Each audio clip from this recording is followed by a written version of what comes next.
It has history of malignancy, which is a hypercoagulable state. Renal vein thrombosis is one of the differential.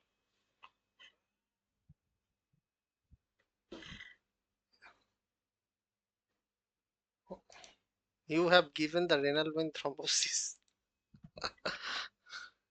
Yeah, probably that's Ah, I said one of the differential.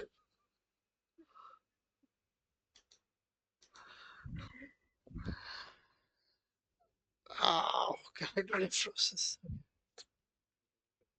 yes. These patients, these patients post-operative unilateral back pain, nausea with vomiting, and costovertebral angle tenderness are the most costovertebral angle tenderness are most likely due to hydronephrosis from ureteral injury, gynecologic surgery, particularly hysterectomy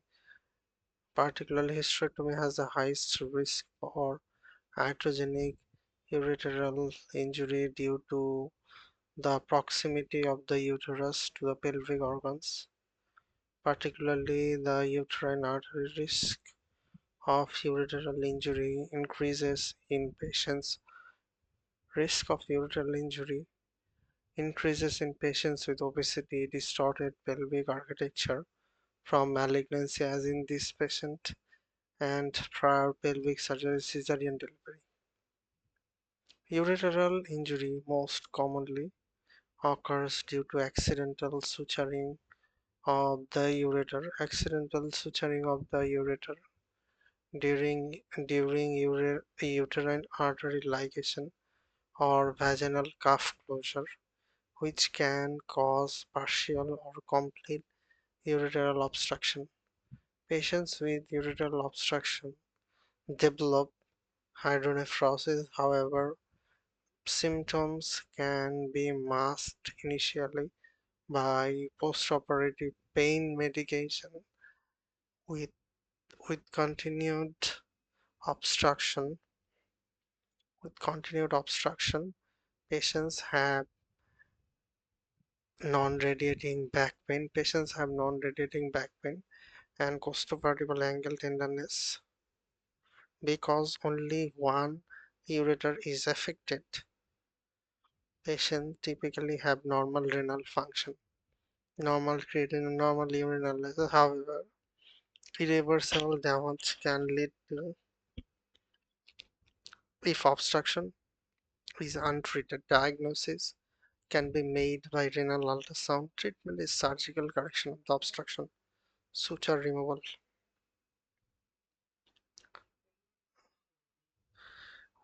Nephrolithiasis can cause unilateral back pain, nausea, vomiting. However, patients typically have pain that radiates to the groin and microscopic hematuria urine analysis making the diagnosis unlikely.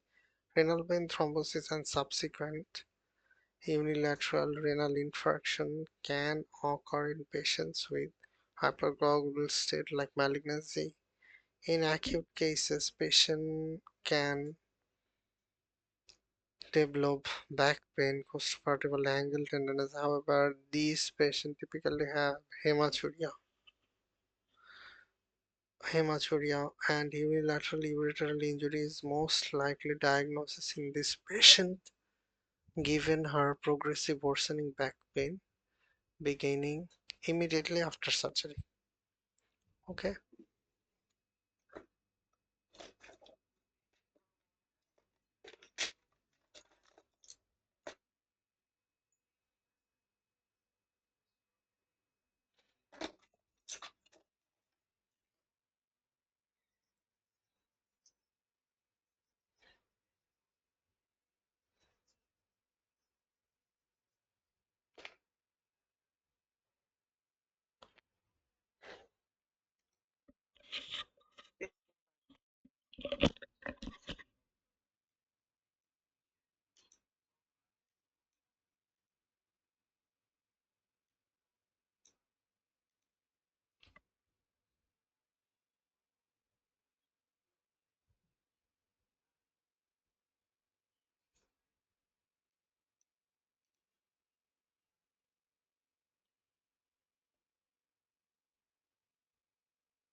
Sorry,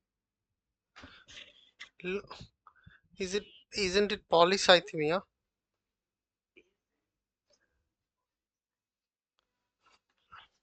He- hemoglobin is high, hematocrit is high, and and erythropoietin is high. Looks like hypoxia causing more and more apoproduction.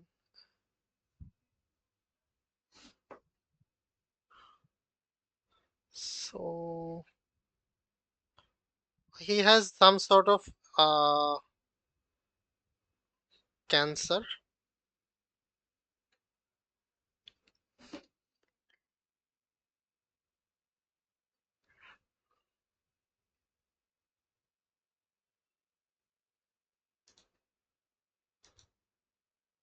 I was in between A and B. Okay, it's not bone marrow. So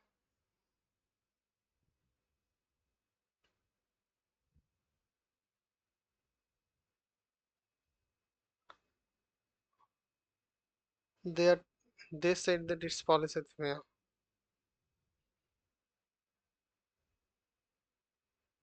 Okay, yes, it's not primary. Okay, okay. This patient with acute ischemic stroke has polycythemia. This patient with acute ischemic stroke has polycythemia, defined as a hematocrit level more than 49 in men and 48 in women. So polycythemia, hematocrit more than 49. Okay, hematocrit is the main determinant of blood viscosity. Therefore, significant elevations in hematocrit can result in cerebral microcirculation and sloughing and potentially life-threatening ischemic event. Polycythemia is generally classified as primary polycythemia or secondary polycythemia. Primary polycythemia is largely caused by malignant transformation of the erythrocyte progenitor cell, which results in erythrocyte production, unregulated erythrocyte production, polycythemia vera, EPO, the hormone that stimulates the blood cell production will be low or absent, will be low or absent elevated because elevated red blood cell mass exerts a negative feedback effect on EPO producing cell. Okay, secondary polycythemia is typically due to elevated circulating EPO levels. Most cases are caused by conditions associated with chronic hypoxia, cardiopulmonary disease, obstructive sleep apnea, which stimulates EPO secretion, and by EPO producing tumor, that is renal cell carcinoma. These patients elevated EPO level indicates secondary polycythemia given the patient's normal BMI, pulse oximetry, and chest X-ray. Chronic hypoxia is unlikely. Therefore, uh, exploration from the EPO secreting the exploration of the EPO secreting tumor should be undertaken because the kidney is the primary site for EPO production. EPO production, renal cell carcinoma, a primary malignant neoplasm, is the most likely. Abdominal CT is the first test for choice of for diagnosis. CT would evaluate the hepatocellular carcinoma, which sometimes causes EPO production, although it does not always lead to polycythemia, possibly due to inhibited erythropoiesis. Okay,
Okay, it's Wilms tumor. This child's hematuria and abdominal mass, most likely Wilms tumor, the most common renal malignancy in children, usually diagnosed at age 2 to 5, affects a single kidney.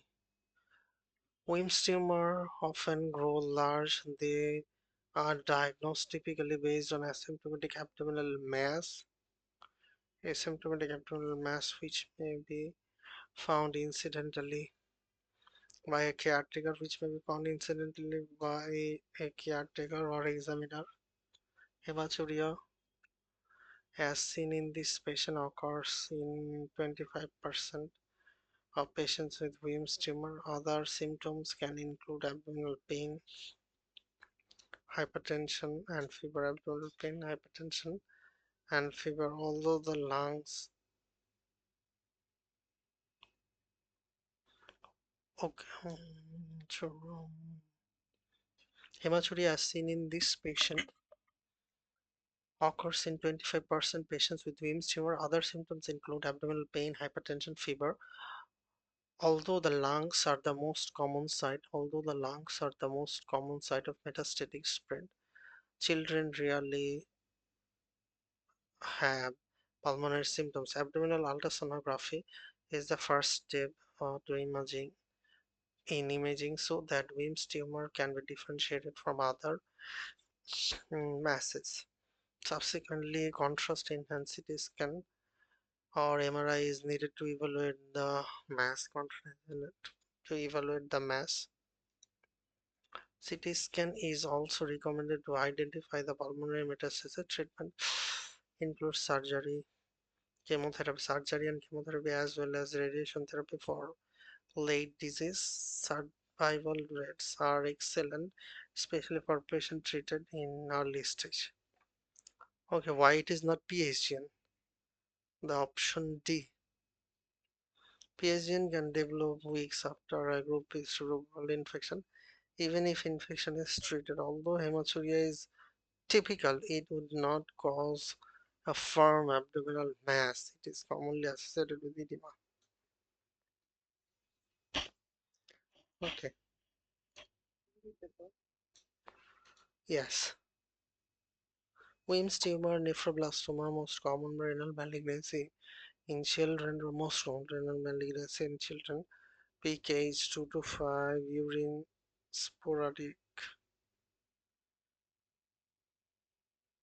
usually sporadic, but may be associated with Weger syndrome, Wilms tumor, aniridia, genitourinary abnormality, range of developmental delay. There may be Beckwith-Wiedemann syndrome and Danish-Ras syndrome. Clinical feature: unilateral abdominal mass, usually asymptomatic, and with or without abdominal pain, hypertension, hematuria. Treatment: surgical excision, chemotherapy with or without radiation therapy. Now, prognosis: 90% survival rate with treatment. Okay. 25 women come to the office.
Okay. Treatment of UTI. Treatment of UTI in non-pregnant women. Uncomplicated UTI. Uncomplicated UTI. Uncomplicated UTI is nitrofurantoin, trimethoprim, sulfamethoxazole, fosfomycin, single dose, fluoroquinolone. Only if previous options can be closed. Sorry, fluoroquinolone only if previous options cannot be used, and urine culture only if initial symptom fails. And complicated due to outpatient is fluoroquinolone,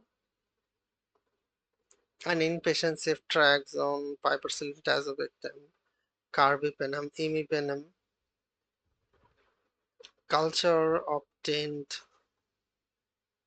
culture obtained prior to history with adjustment of antibiotic as needed. Okay.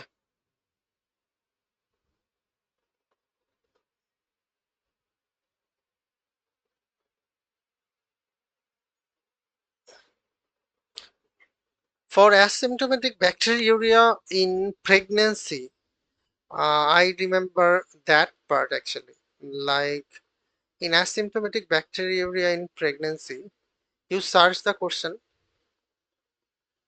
like asymptomatic bacteria in pregnancy, there is amoxicillin clavulanic acid. Like there is no mnemonic.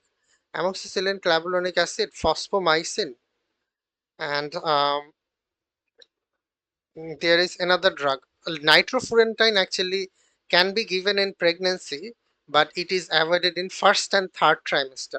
It can be given in only second trimester.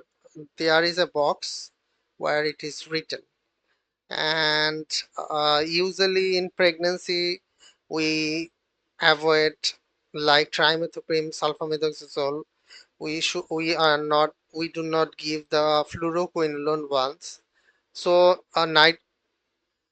trimethoprim sulfamethoxazole and fluoroquinolone, these two drugs for non-pregnant women especially, other than like fosfomycin.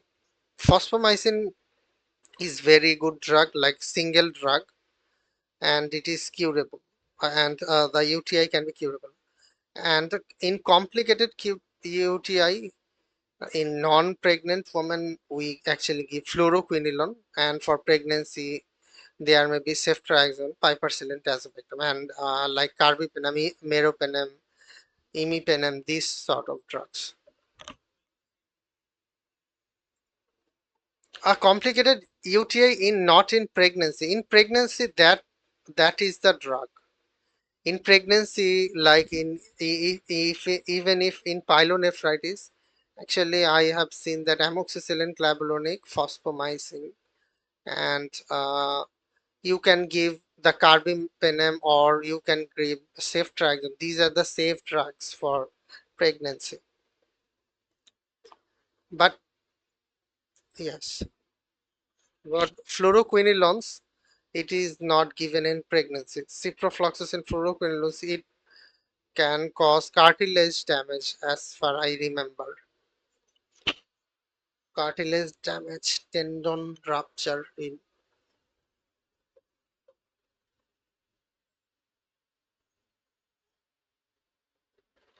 non-pregnant outpatient fluoroquinolone, non-pregnant out inpatient like cephalosporin group of drugs like ceftriaxone, and mainly meropenem like carbapenems. These two is remember. These two is very important. Piperacillin tazobactam, it is not commonly used. May be used, but it is not commonly used.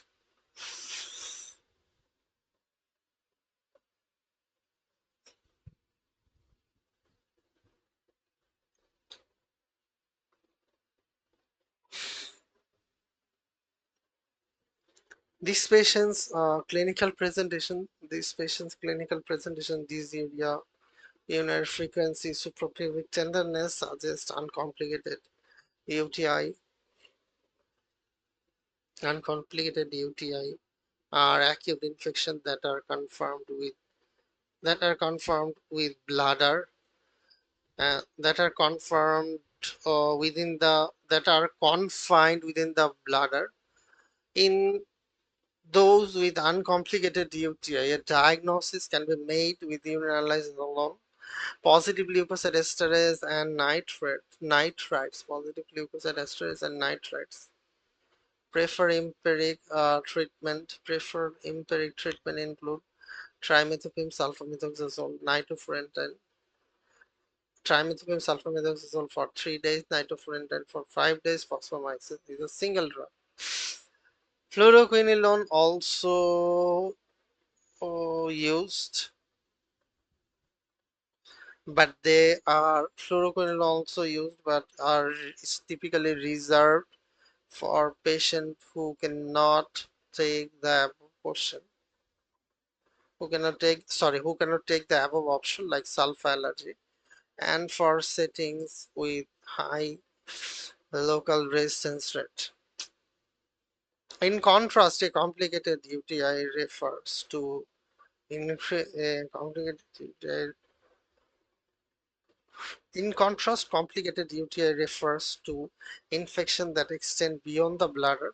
Symptoms suggestive of a complicated UTI include fever, chills, rigor, and flank pain and post-vertebral angle tenderness. Pyelonephritis infection of the upper urinary tract and kidneys is included in this categorization.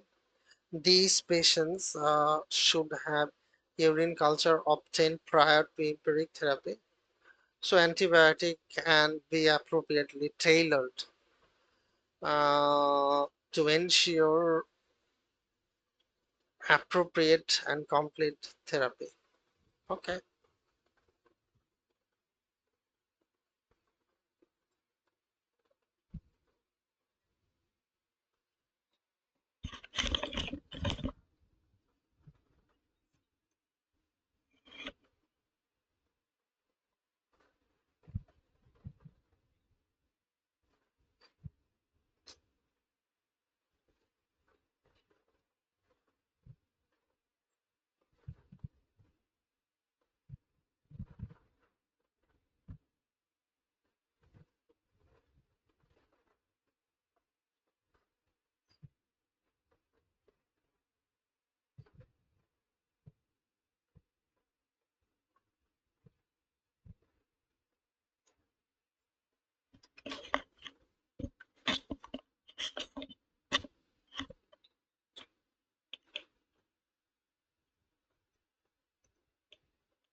Is it acute urinary retention due to anticholinergic? Okay. And urinary catheterization should be done. Okay. It's due to amitriptyline for neck pain.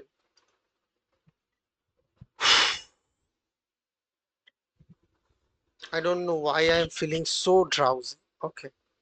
This Okay, these patients' abdominal pain and suprapubic fullness are consistent with amitriptyline-induced urinary retention.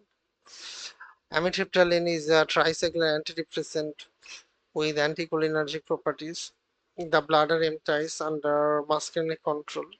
with both detrusor muscle contraction and internal urethral sphincter relaxation. Anticholinergic agent can cause urinary retention by reducing detrusor muscle contraction and thereby urethral sphincter relaxation. In addition, elderly male often have some degrees of underlying benign prostatic hyperplasia and are at risk of urinary retention. Both anticholinergic property amitriptyline and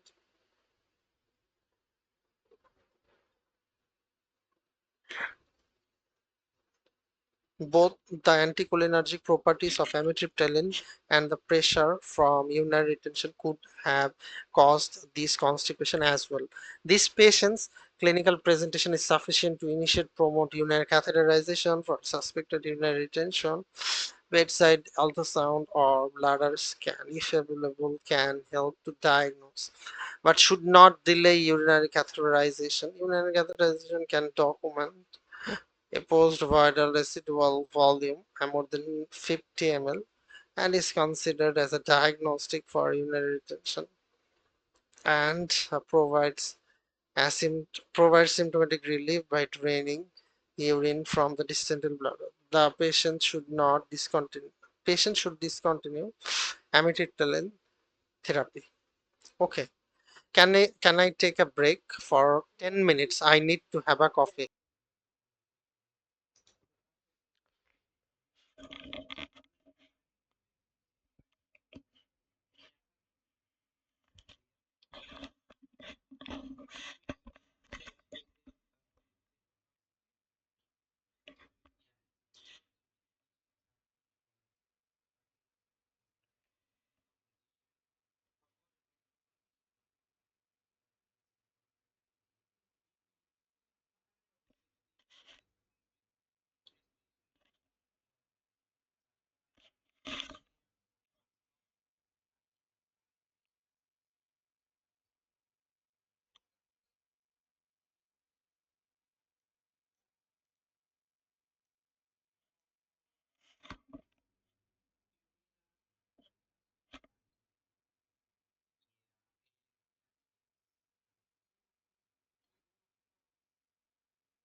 Uh, yes, looks like.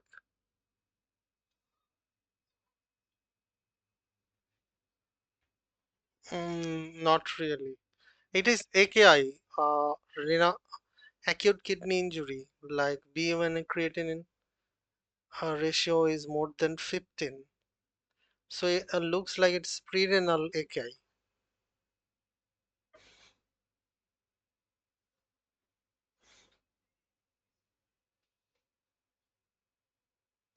isn't it? It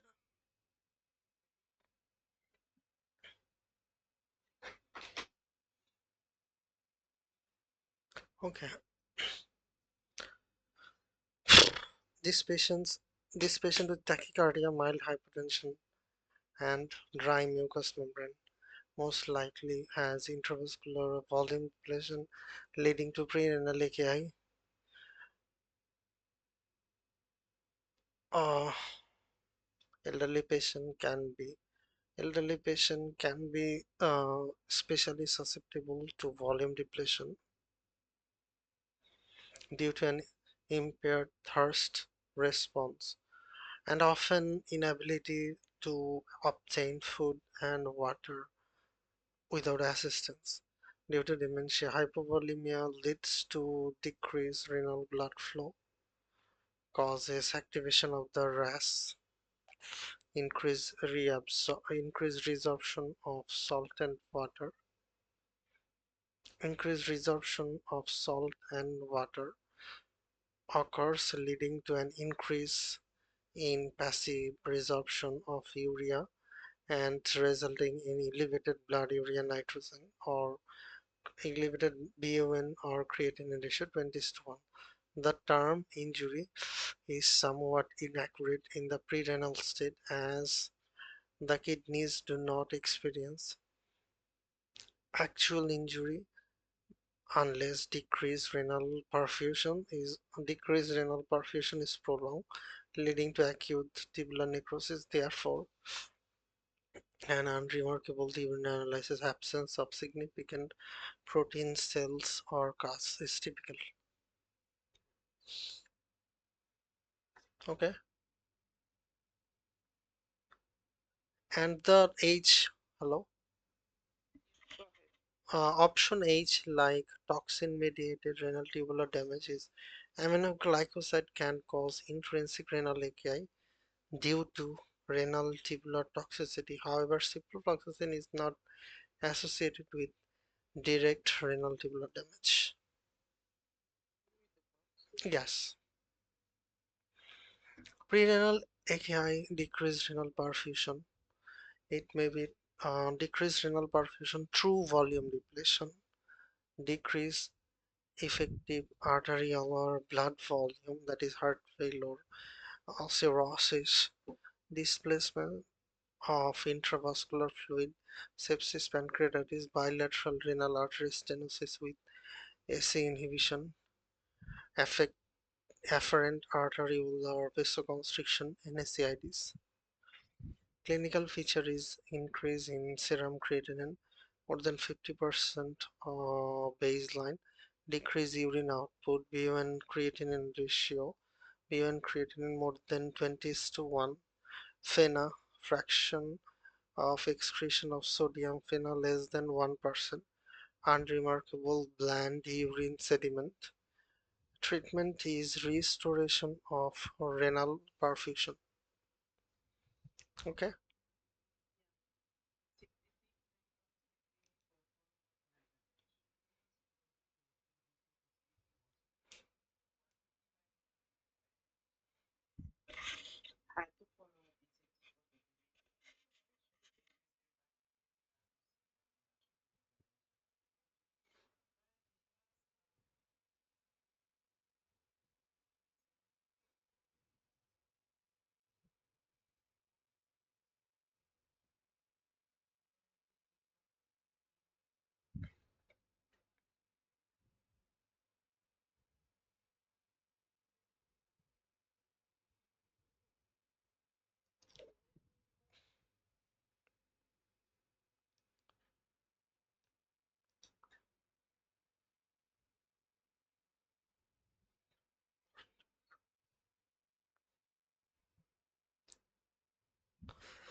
Hypothermia is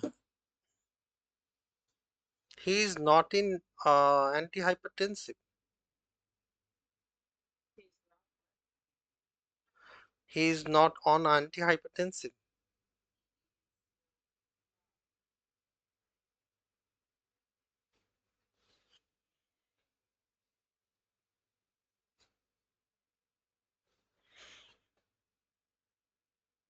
We should start antihypertensive, isn't it?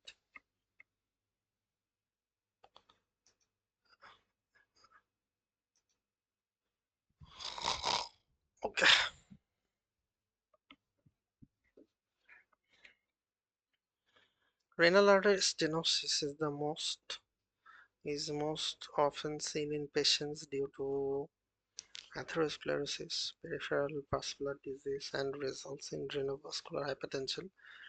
Renovascular hypertension, the most common correctable cause of secondary hypertension. Limited blood flow to poststenotic Limited blood flow to poststenotic kidney leads to activation of RAS system. Although this although this helps in increase in renal blood flow to the stenotic kidney, improves the affected kidney's glomerular filtration rate. It's maladaptive and results in sodium retention, volume expansion, vasoconstriction, and hypertension. AC inhibitors or ARB are indicated as first-line therapy in RAS due to their inability to reduce angiotensin II level, which improves the systemic blood pressure and dilates the glomerular efferent arterioles. AC inhibitors and ARB have long-term nephroprotective effects, largely due to decreased interglomerular pressure. Are demonstrated Studies are demonstrated that patients with renal artery stenosis on AC inhibitor were less likely to develop myocardial infarction, stroke, end-stage renal disease that those on other medical therapy. However, there is there is a high risk of acute kidney injury, therefore renal function should be monitored. In unilateral renal artery stenosis, the stenotic kidneys experience a decreased renal blood flow and fall in glomerular filtration rate, but the unaffected kidneys compensate for this because it is no longer subject to angiotensin II induced renal vasoconstriction. The acute change in GFR is usually small. In bilateral renal artery stenosis, reduction in blood flow can lead to more significant reduction in GFR. However, most patients tolerate in medication with only mild rise in serum creatinine. The medication may the medication may be continued if the rise remains acceptable, less than 30%. Additional measures should increase aggressive risk reduction, aspirin, diabetes, hyperlipidemia control, and smoking cessation to prevent cardiovascular disease. A bilateral renal artery stenosis, because your both of the artery supply of the kidney is like bilateral renal artery is stenosed, so GFR will be low, kidney point will be high. It is high because your blood supply towards the kidney is getting low, that's why.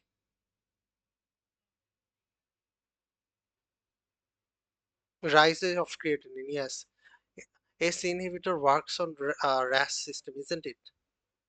So both there is all the system failure, like RAS system will not gonna work if your both kidney supply is destroyed, like if the both renal artery is stenosed, so your RAS will not gonna activate, and these ACE inhibitor actually then it will actually increase the creatinine, because ACE inhibitor works on efferent arteriole, isn't it? So first your renal artery is stenosed, so blood supply is low, And second of all, AC inhibitor blocking the efferent arteriole. So all the supply is lost. And that means everything towards the kidney is a loss. So it it will then it will increase the serum creatinine as far I think. Maybe another answer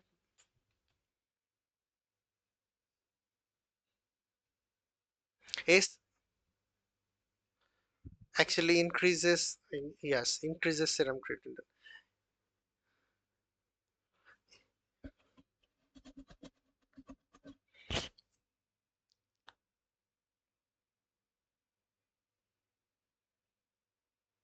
Yes,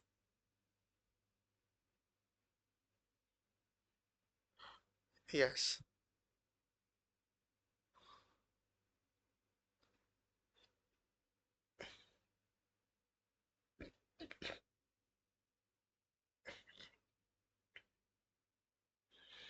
Okay.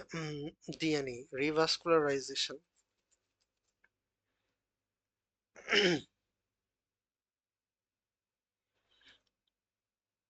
Okay. In bilateral renal artery stenosis, it blocks the by it blocking the angiotensin 2 AC inhibitor can cause a significant drop in GFR and potentially leads to acute kidney injury. Mm,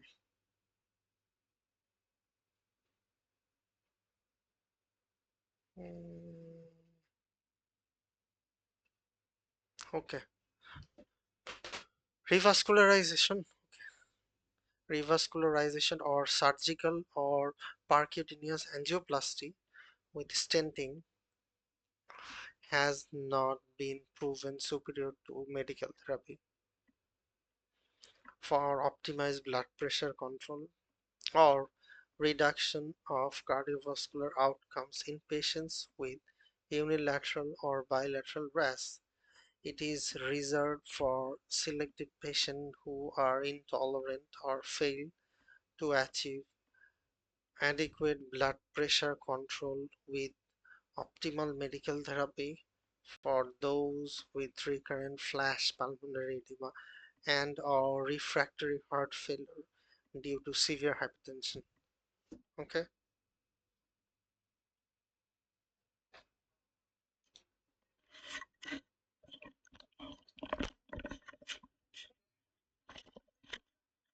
sorry.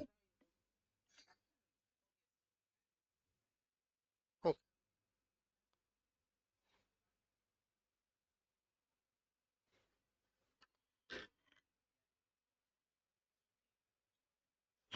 blood, yes. Other kidney try to compensate.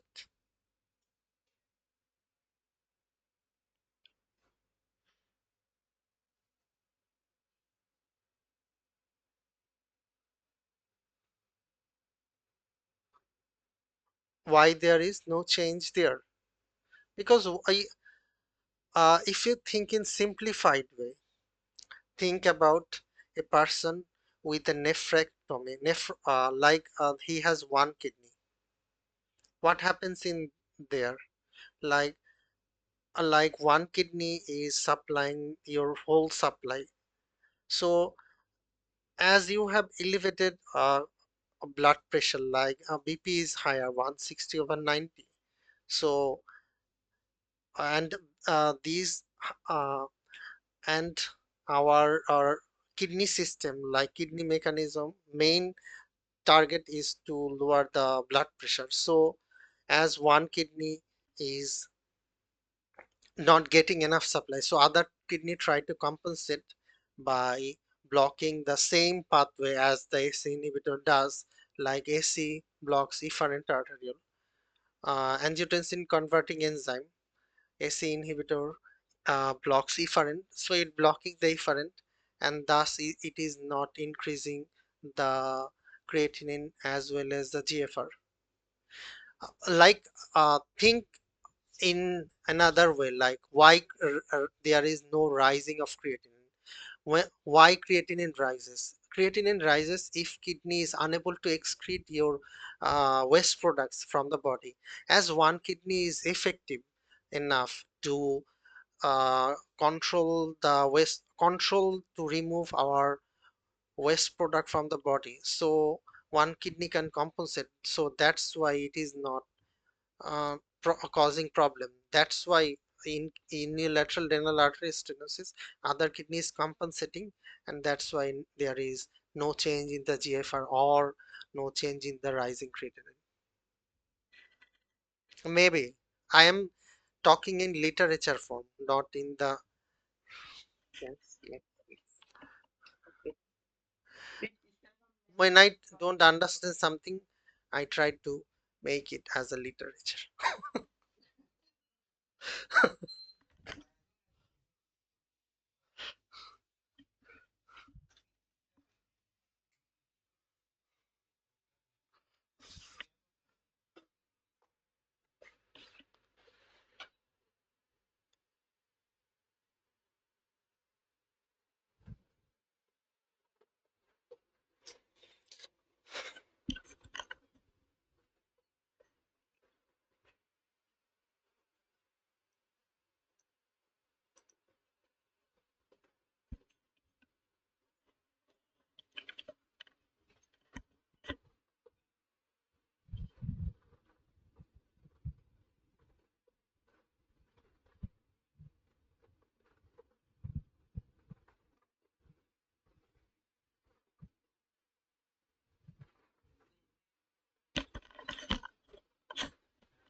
It is hematuria, isn't it?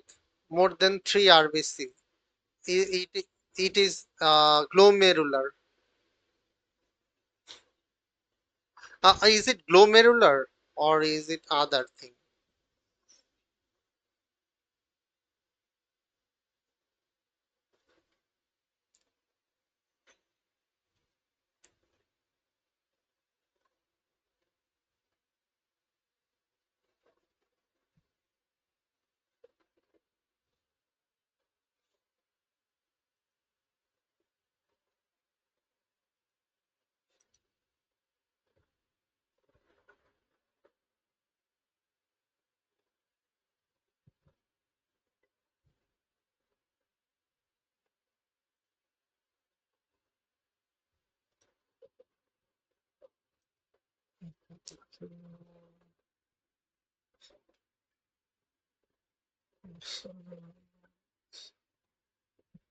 Left-sided varicocele fails to empty when the patient.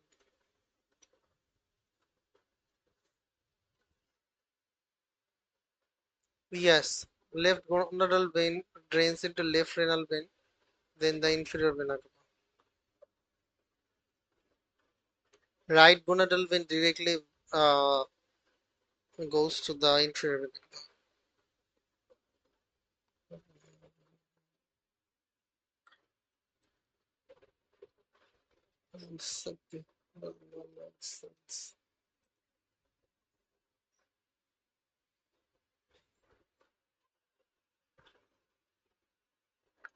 It is RCC.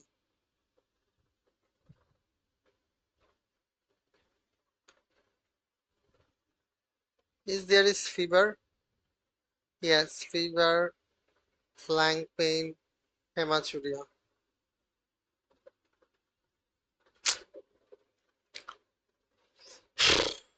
Okay, look at the box first. Flank pain, hematuria, and palpable renal mass. So, flank pain, hematuria, palpable renal mass, scrotal varicocele, left-sided paraneoplastic syndrome, anemia or erythrocytosis. Anemia or erythrocytosis, thrombocytosis, fever, hypercalcemia, cachexia. Fever, hypercalcemia, cachexia. This patient most likely has renal cell carcinoma. Most renal cell carcinoma patients are asymptomatic until the disease is advanced. The classic triad of renal cell carcinoma. The classic triad of renal cell carcinoma, flank pain, hematuria and a palpable abdominal renal mass is found only 10% patient. When present, it strongly suggests advanced metastatic disease. Hematuria is seen about 40% of the patients and signifies tumor invasion of the collecting system. Scrotal varicocele, most are left-sided, are observed in about 10% of the patient. Varicocele typically fails to empty varicocele typically fails to empty when the patient is recumbent due to tumor obstruction of the gonadal vein where it enters into the renal vein. Presence of these findings should always raise suspicion for mass obstruction to venous flow, as is seen in renal cell carcinoma. 20% of the patients may also have constitutional symptoms such as fever, night sweat, anorexia, weight loss, easy fatiguability, ectopic production of erythropoietin by the tumor can produce polycythemia, although most advanced tumors are associated with anemia. CT scan of the abdomen is most sensitive and specific test for diagnosing renal cell carcinoma and should be obtained when the index of suspicion is high. Okay, One talks to the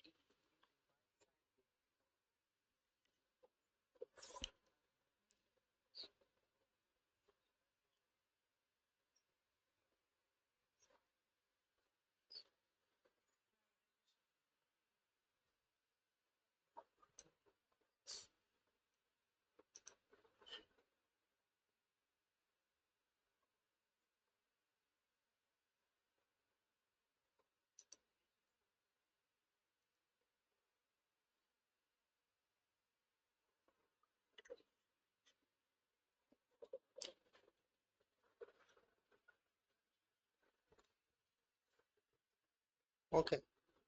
Look at the management of the ureteral stone. Initial symptom control, analgesic, antiemetic, IV fluid. Analgesic, antiemetic, IV fluid assess for the following. Assess for the following: urinary tract infection, acute kidney injury, complete obstruction, intractable pain, nausea, vomiting.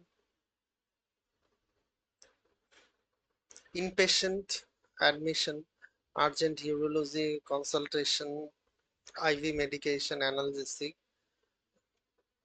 fluid, antibiotic, alpha blocker if stone is more than 5 millimeter and less than 10 millimeter, and strain urine. Outpatient pain control, oral hydration, alpha blocker if ureteral stone is more than 5 millimeter but less than 10 millimeter, and strain urine. Outpatient urology consultation for if stone is more than 10 millimeter and no stone passage in 4 to 6 weeks, and if there is persistent pain. This patient has 6 millimeter stone in the right distal ureter, 6 millimeter stone in the right distal ureter. The resulting obstruction of urine, the resulting obstruction of the urine flow increases intraureteral pressure and induces ureteral smooth muscle spasm, and that cause the characteristic pain of the renal colic, flank pain radiating to the groin. The likelihood of passaging small, the likelihood of a stone passing spontaneously is dependent on both stone size and location within the ureter. Small stone less than 5 millimeter that are distally located and have high probability of passing with expected management along fluid control, pain control. Stones that are 10 millimeter high regardless of their location almost always require out almost always require outpatient urologic uh, evaluation, outpatient urologic intervention, that is lithotripsy stent placement for resolution. For stones that are moderately sized, more than 5 millimeter, less than 10 millimeter, medical explosive therapy with alpha 1 antagonist tamsulosin should be considered. Okay,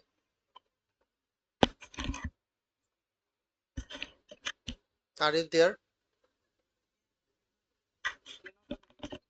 Oh, sorry. Alpha 1 alpha 1 adrenergic receptor which are located along alpha 1 adrenergic receptor which are located along the length of the ureter mediate smooth muscle contraction. Blocking these receptors increase ureteral stone, smooth muscle relaxation, decreasing spasm, thus reducing analgesic requirements and facilitating stone passage. These beneficial effects have been observed mainly in the treatment of the distal ureteral stone. However, alpha 1 antagonists are a reasonable option for proximal stone as well as the relatively low risk of adverse effect. Okay,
okay.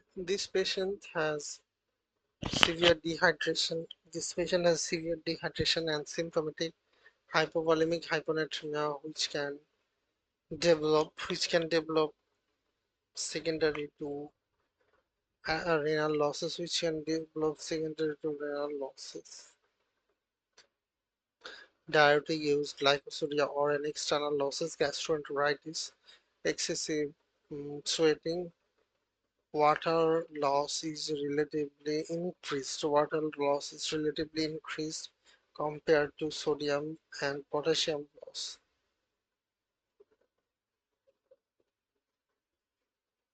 thereby increasing the serum concentration in this patient.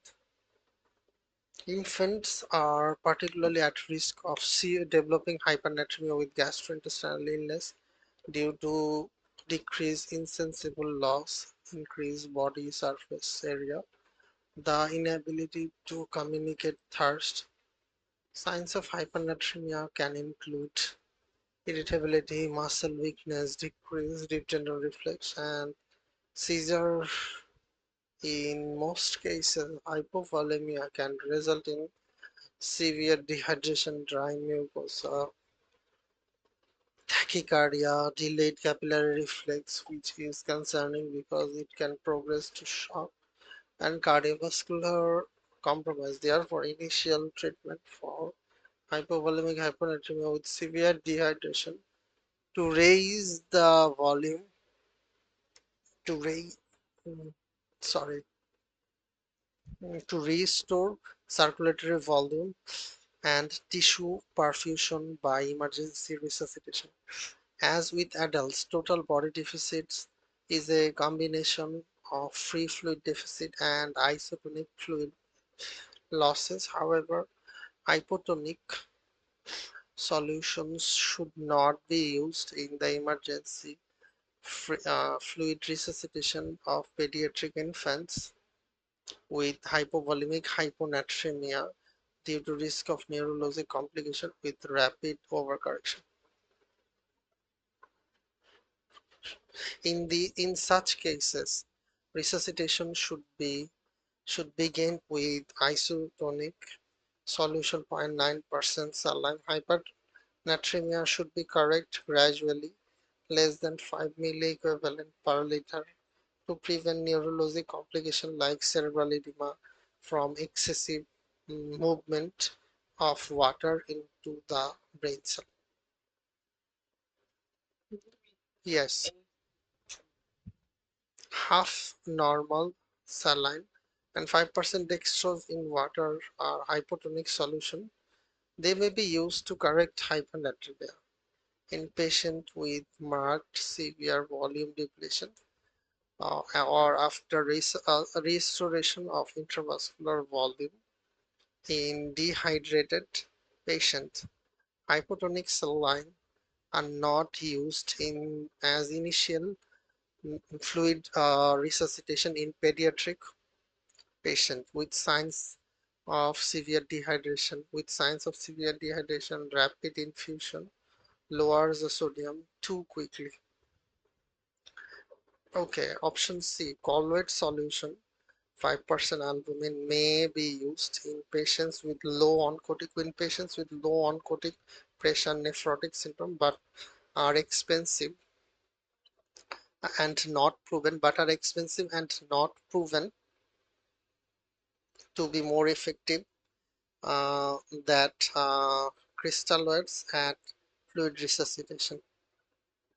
Okay, and 10% dextrose in water is a hypertonic solution. Okay, euvolemic, go for hypotonic solution. If it is hypovolemic and if it is symptomatic like tachycardia, hypotension, dry mucous membrane, delayed capillary reflex, go for isotonic solution 0.9% sodium chloride until euvolemic. Okay,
Okay, this child with a history of febrile UTI now has second episode of febrile UTI, fever, dysuria, costovertebral angle tenderness, fever, dysuria, costovertebral angle tenderness, abnormal urinalysis with positive urine culture. UTI can occur when bacteria, commonly E. coli, are introduced into the u- u- uh, E. coli are introduced into the bladder and or kidneys. Infants often have fever alone, when older children may have experienced urinary symptoms, dysuria, frequency, urgency, bedwetting, suprapubic pain, nausea, suprapubic pain.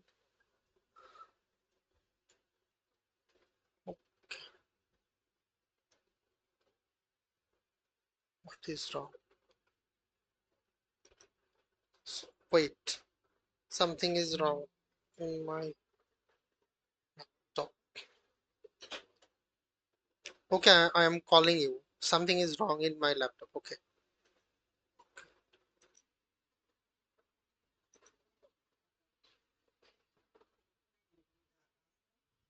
No, I will read the explanation now. Okay. Okay, start with the box first. Urinary tract infection in children.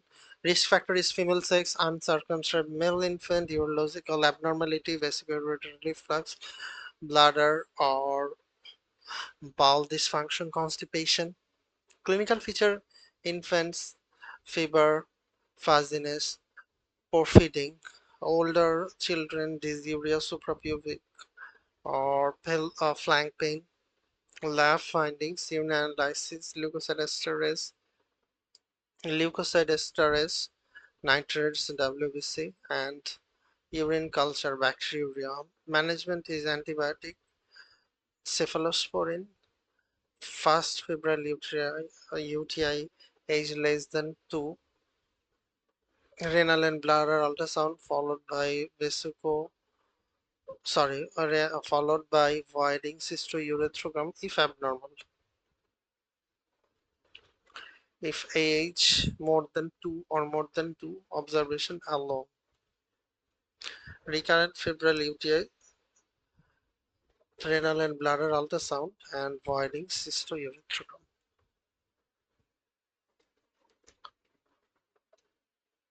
Okay. Uh, this patient. Okay. Next. I read the explanation. Next.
Okay, this patient this patient likely has autosomal dominant. This patient likely has autosomal dominant polycystic kidney disease. Affected patient began developing asymptomatic kidney cysts early in the urine. By age 30 to 40, the cystic changes have been progressed to the point that disease manifestation become clinically apparent. The most common early disease manifestation include flank pain, hematuria, and hypertension. Hypertension typically precedes any clinically detectable renal dysfunction, and its progression correlates with the cystic structural derangement of the kidneys. It is believed that hypertension results from cyst expansion leading to localized renal ischemia and consequent increased renal release.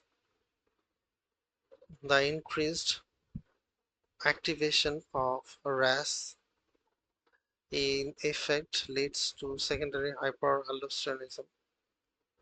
Due to their inhibition of RAS, ACE inhibitors are the drug of choice for treating hypertension in ADPKD. Other co- other common complications of ADPKD include nephrolithiasis and cerebral aneurysm. Nephrolithiasis and cerebral aneurysm, the sudden death of this patient's father at a younger age suggests a rupture of the cerebral aneurysm in the setting of ADPKD.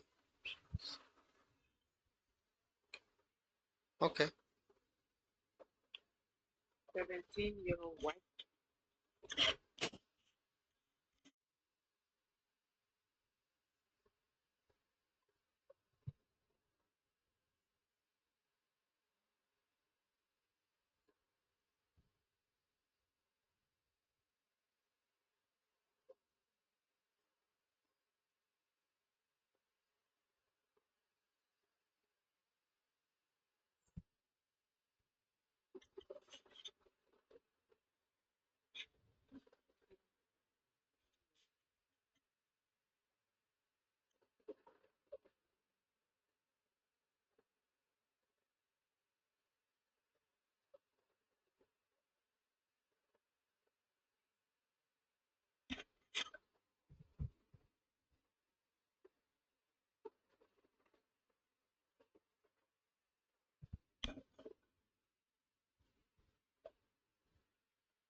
okay.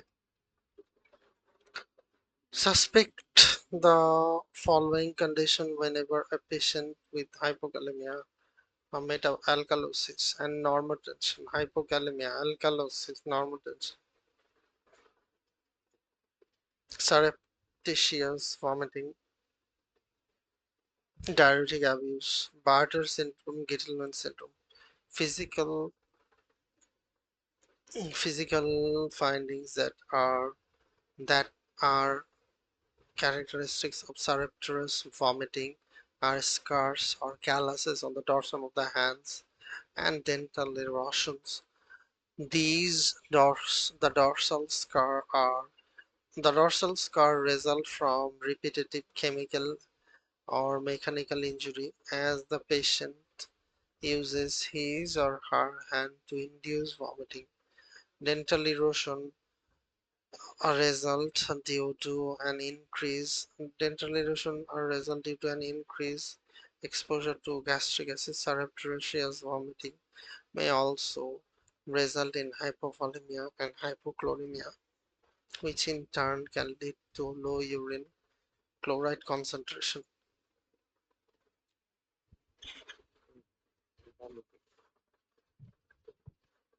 Mm, hypocalcinosis. hypokalemic, high bicarb. There is metabolic alkalosis. So Yeah, why are calories? in why alkalosis? Because your acid is getting out. That's why there is alkalosis. HCl, when we vomit, what happens? The hydrochloric acid from the vomit is getting out of our body. So the alkali condition happens. That's why there is alkalosis. Bicarb high, think about alkalosis. In alkalosis, pH is high, bicarbonate is high. For neutralizing, like if uh, hydrogen moves, then what, like they are new, like in, think about in HCl. In HCl, hydrogen plus chloride. So positive negative charge. So if your acid is getting out, so your alkali is taking the position. That's why bicarbonate is high. I think like if acid going down from our body, so alkali takes the position. That's why bicarbonate is high. If you think in simplified way,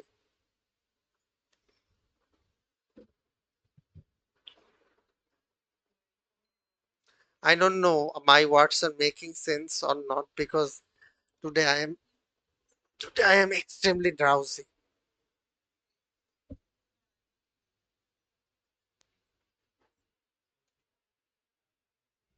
Yes. Yes, yes. If it is metabolic alkalosis, like if pH is no, no.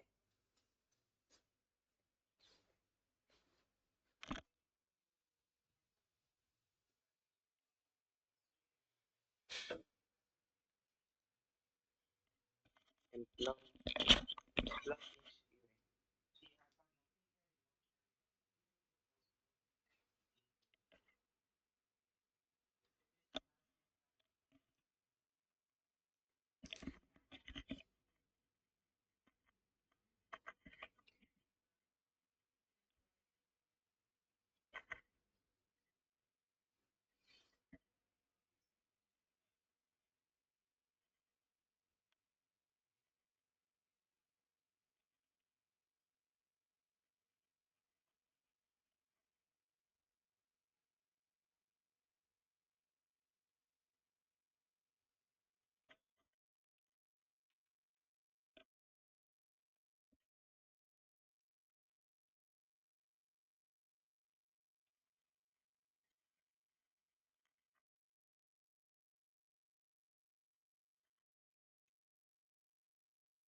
Mm, 6 months recurrent UTI. Is it recurrent UTI? 6 months ago there is again this and they are oh, similar. So yes, leukocytosis and nitrate. Is it diverticulum?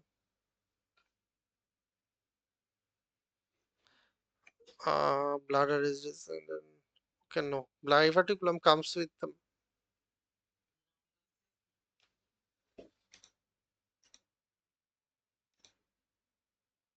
may not be.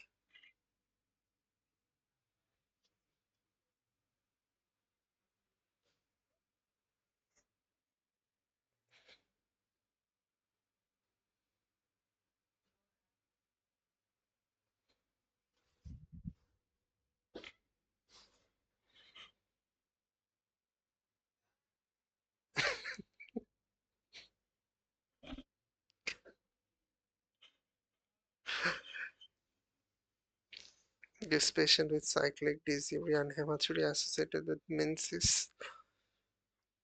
Cyclic dysuria and hematuria. Where is cyclic dysuria? With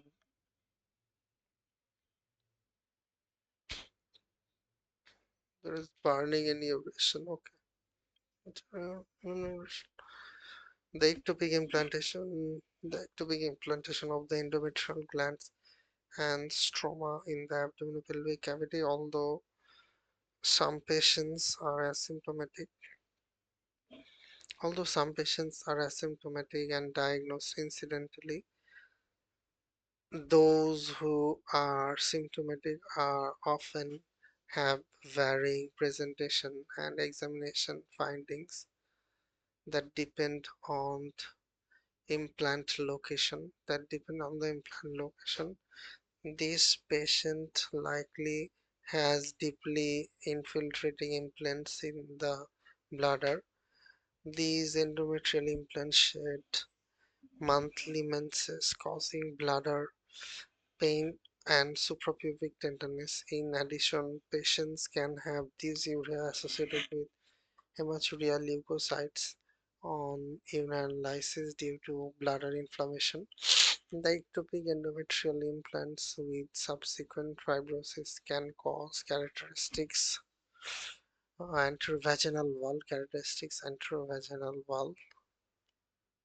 mm, anterovaginal wall tenderness, and or nodularity as in seen in this patient when the menstrual cycle ends. Symptoms classically resolve within the next cycle. Definitive diagnosis of endometriosis is by direct visualization and biopsy during surgical exploration. Conservative managements include oral contraceptive NSAIDs, anti-inflammatory drugs. Surgery can remove visible lesion, but recurrence is common. Today, nobody is giving us the permission to study. That's why My computer is getting down. I am feeling drowsy. Your is not. You see the den of thieves. That would be helpful because your world is not working. What you will do? No, the plenty of thing is happening to not to study. Suddenly, I stop seeing your screen.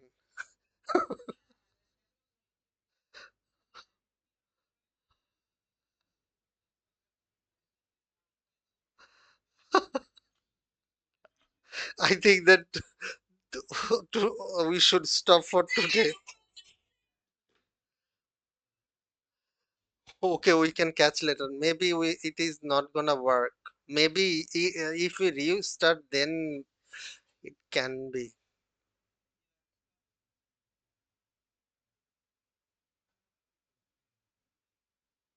Okay, then we can stop today. Okay.